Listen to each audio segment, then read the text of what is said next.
Now, I did forget to mention that we're working today with the Tarot of the Greenwood, and I can't remember who did it. I keep meaning to grab the book in between recordings, and then I forget. So I'll try to get that out so people know what I'm looking at, or what we are looking at together. This card is on the bottom of the deck.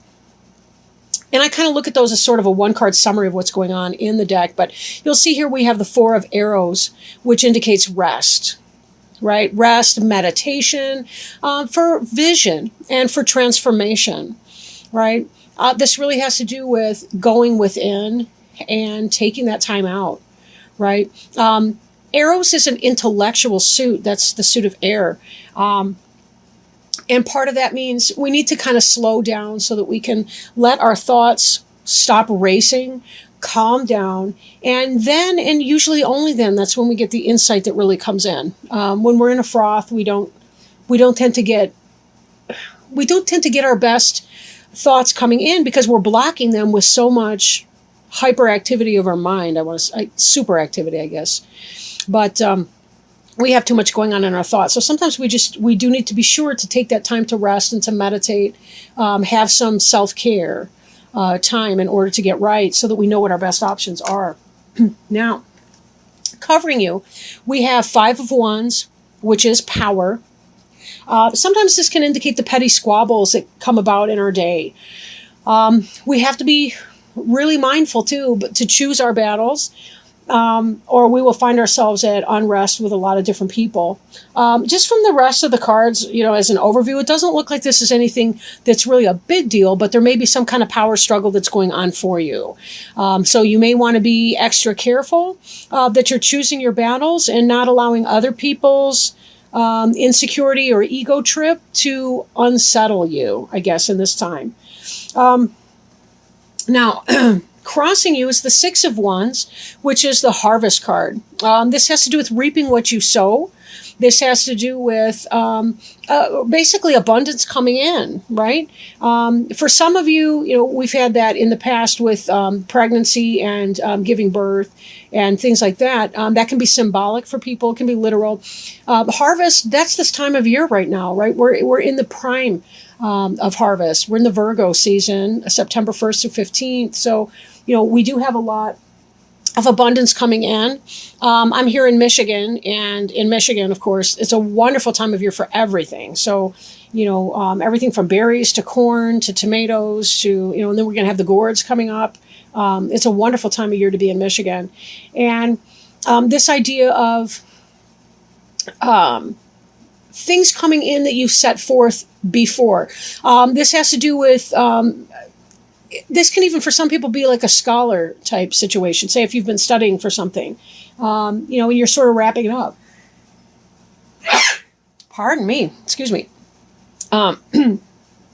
But harvest is, things are coming your way. Things that you've set forward into motion are coming your way. So if you have put out a job application, that's coming in for you, right? If you've been doing the work on the dating website, that could be coming in for you, where you're getting options and offers and things like that. So you have not been sitting idle, as things have not, you've been making things happen, basically. I'll move on to another card. I'm babbling. Speaking of needing to get clear in your thoughts, I apologize. What's crowning you? What may come to pass? What's on your mind? Future focus. Green Woman. Green Woman is comparable to Empress in other decks. She's fertility embodied, right? She's floral. She's flowering. She's fabulous, right? We've got the Sheila Nagig here. That has to do with symbolic birth, death, right? Rebirth, life.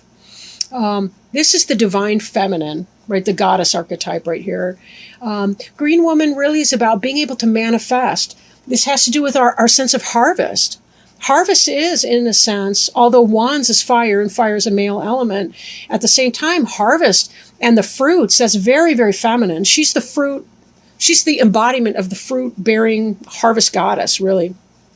And we see all of this in her and in her energies here, right? This has to do with you putting forth something, you bringing something forth, manifesting, fruits. You've done the work, and you're bringing forth and bearing your fruits, whatever capacity.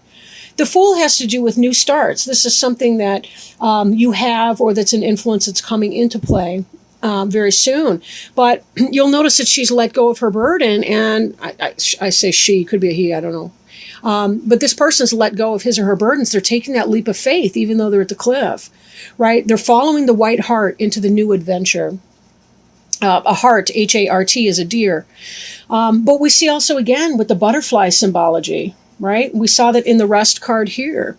And know that it may be a literal movement or travel, but it could also be a mental or philosophical traveling experience too. Adventure or journey. But this is you beginning a brand new path. The Fool card is the 0 card in the major arcana part of the deck. And the Fool has to do with that, sometimes we have to take that blind leap of faith. We know what we want. You have all this abundance coming in. Now's a good time for you to take these risks and try these new things, right? Now, behind you, we have skill. And for some of you that are completing school or that cycle, that's kind of what I had mentioned before, whereas this might be, if you've studied and you've taken the classes and so on, you're getting forward, or you're getting forth in your life to be able to get that certificate or diploma or degree or license or whatever certification that you need in your field. I should put this way, because it actually moves right to left in this layout. But you've put forward through your skill and your hard work, and now you're about to reap the harvest of that. Stones is the suit of the earth. So it's anything material that you've done. When you actually have to sit down and balance your book or balance your ledger, or when you have to study and write papers and do the daily grind, or clean your house, or whatever that is, prepare in some way. And this is about manifesting that which you've been preparing. Wands also, this is the fire suit though. It's things that we have passion for, right? But it's also about taking our passion and manifesting in an earthly way. So these two kind of go hand in glove, really. Now, before you is struggle, right? Struggle. But 8 of Arrows as a caution, that can be more about an intellectual struggle than anything that's going on specifically. However, we did have this other card before. So again, as we're moving right to left, we're seeing this is the current energy and this is what's coming to play. In spite of all this abundance, all this fecundity, right? All this verdant green that's going on around you, all this skill, all this hard work and these new beginnings and all the rest of it that you're hoping to manifest, these petty squabbles may get you down. This card can represent anxiety for a lot of people. Intellectual anxiety, mental thoughts, negative thoughts. This has to do, though, with the prison of our own creation. It's not that somebody else is doing something to us. It has more to do with our thoughts being destructive for us. Now, I don't know what this black spot is here. I tend to think of it as a hole like Bugs Bunny used to dive into. And I think to myself, is he walking towards that because he's going to seek shelter in that rabbit hole? And Bugs Bunny used to have a pretty nice setup in his hole, but the idea is, where's this going? Is this person going to do what with that? Be careful you don't let whatever these environmental struggles are for you, these power struggles, become your personal struggle. Choose your battles. But if you do struggle with anxiety, that's a real medical condition, can be. For a lot of people. So be sure that you're taking that seriously and seeking medical advice, therapy, whatever you need to do to help you through that. As you clarify your goals and determine what that is that you need in your life. Now, the card representing you is the balance card. This is a balance between polar opposites, yin and yang. This card has to do with being able to bring forth new things. This has to do with finding a balanced partnership. So if you're married, this can be about finding harmony and good balance in that relationship.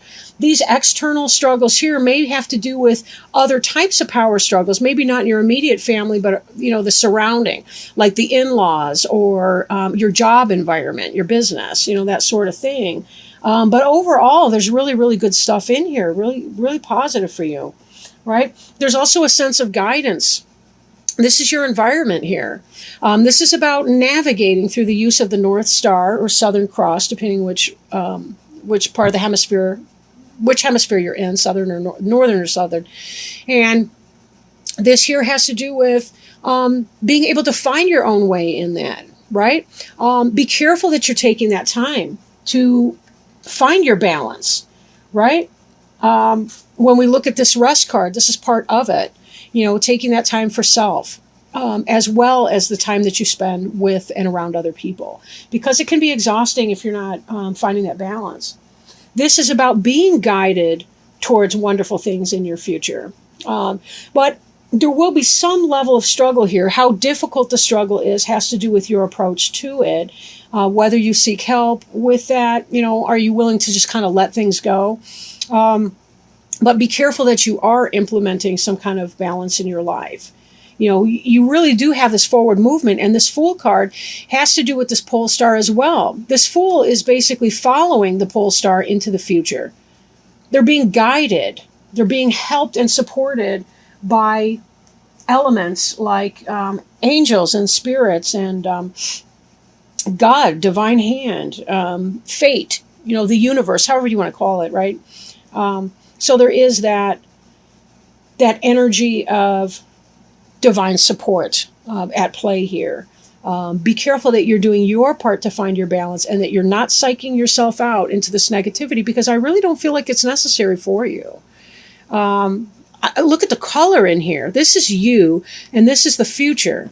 So whatever's going to strip you of your Technicolor, I would be very, very mindful about surrendering your power to this kind of negativity and nonsense. And remember that this Harvest card can also be some kind of a warning. If we get stuck in the power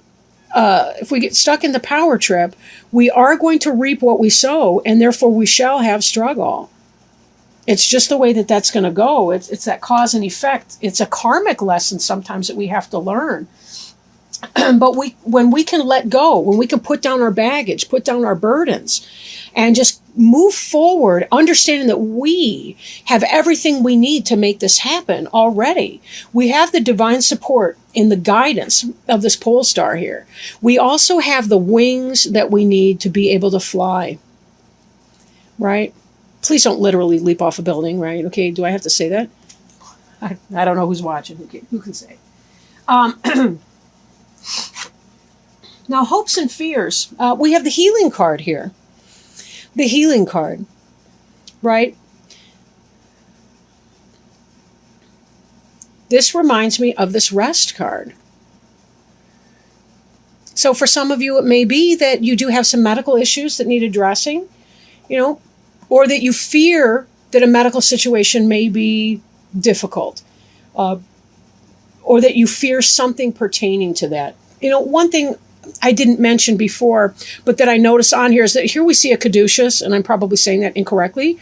But what I mean by that is that snake that's wrapped around a pole that's the symbol of medicine. And this is a person laying here, and here's another person here, and there's a great big heart right there. So for some of you, it may be that you're healing emotionally from some emotional pain. For some of you, maybe it's an actual heart issue or some other kind of a medical condition that you're suffering from. Know that it's going to take courage to get through that. And we may not have answers today as far as what that's going to look like for you, right? But whatever that is, your final outcome card here is strength. And this strength here is a healer. He's got a bowl, right? He's got a cup right here that's some kind of medicine. So I really feel like there's treatment if you are suffering from a medical situation, that there is some kind of treatment that will be had. And you certainly have a transformation that happens in here to a more beautiful self. Sometimes people can experience during the throes of a medical condition, that's when they really tap into their intuition, and when they really start learning how to meditate and learning how to do things like astral projection or shamanic dreaming, lucid dreaming, as you would call it. And here we also see that there's work doing. I mean, these look like Reiki symbols to me, at least in part. But it may be that you seek alternative healing as well, traditional types of healing, such as Reiki or acupuncture, acupressure, alternative medicine, herbal remedies, and the like, poultices and tinctures and so forth. But it does look like you are going to be seeking treatment, those of you that may be having medical But a lot of these other cards, again, they're very, very strong. You're being guided the whole way.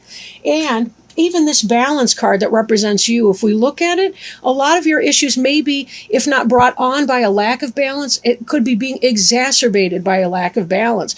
And so be sure that you are coming into alignment. And note that this also is the sacred caduceus symbol of medicine and healing that we see on some of these other cards. I've lost the thread of where these other cards are. But yeah, we see this right here, right on the staff. We've got the snakes. So understand too, a lot of what you do to create yourself into your own balance and your sense of balance will promote your healing on a medical level. When we get our energy right, our body can repair that much better and quicker. And that's a reality that we all face here as humans on a mortal plane. But with that, I really do hope any of you who may be suffering from some kind of medical issue or concern, I really do wish you all the best. And, I hope that you certainly are seeking some kind of medical advice and so forth. Whoops. Okay. Now, what I will do is shuffle an angel tarot card over here.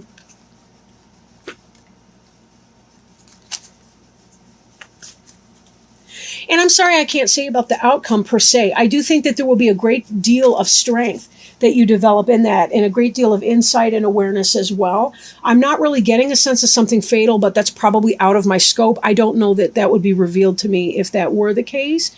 And also, given that our outcome cards are struggle and strength, this may be that you are fighting an anxiety disorder over your medical, but having anxiety when you're having a medical problem is not going to help you either. But just know that the final outcome of that is beyond the scope of this reading. This is a 15-day reading, and whatever that is, for those of you that are going through a medical issue, it's not something that's going to be covered in the span of this. So with that, I do apologize that I'm not able to be more clear on that. But I'm not seeing anything. None of these cards are really scary, but there certainly is a reflective, meditative, spiritual component of ourself that plays a huge role in our medical outcomes. If we are able to check our worries and fears to the extent that we can. It's understandable when people have anxiety about medical. But just be careful, because having worry can actually trip a cycle. You worry about not being well, and then that actually feeds into having more symptoms and the like. We did have a jumper, and it's the 9 of air, and that's exactly what I was just talking on. Thank you so much, angels, for helping us pick this card. This is a perfect card for this situation, right? Okay, so 9 of air. I'm trying to get the glare off the card. It says on the card, expecting the worst, self-fulfilling prophecies, and sleepless nights. Positive thinking is essential right now. Your own obsessive, negative thoughts are the true culprits behind the trouble you fear. Release your guilt and realize that regret is a wasted emotion. Turn your attention to the amazing possibilities for the future and leave the past behind. If you are having unpleasant dreams at this time, write them in a journal, bless them for their desire to inform you, and then send them to the angels. If depression is an issue, encourage those affected to seek professional counseling. Additional meanings of this card are sleeplessness, racing thoughts, expecting the worst, self-fulfilling prophecies, worry, and stress-related illness. So just along the lines with what we were talking about just now is this idea that we can put ourselves in a mental prison. And note, these are the same suits even. But 9 and 8 have to do with how you're thinking and what you're thinking. The 10 of air has to do with what other people are doing to us. This is what we are doing to ourselves. So just as the angels advised in this angel tarot card that fell out, I mean, it was a jumper here. that was telling us about the power of the mind in our healing. So be careful not to attract more negativity through negative thinking. If you need help with that, again, seek professional help and so forth. My website is still not up and running yet, or I would encourage you, to come on board and see what we could do about that. I do hope that by October I'll have my website up, and then people can start having private readings with me and so on. But definitely be sure that your approach includes your mind and your orientation towards whatever stress or issue that you're going through, because we can create this cycle ourselves through our mind and how we think about the things that we're going through.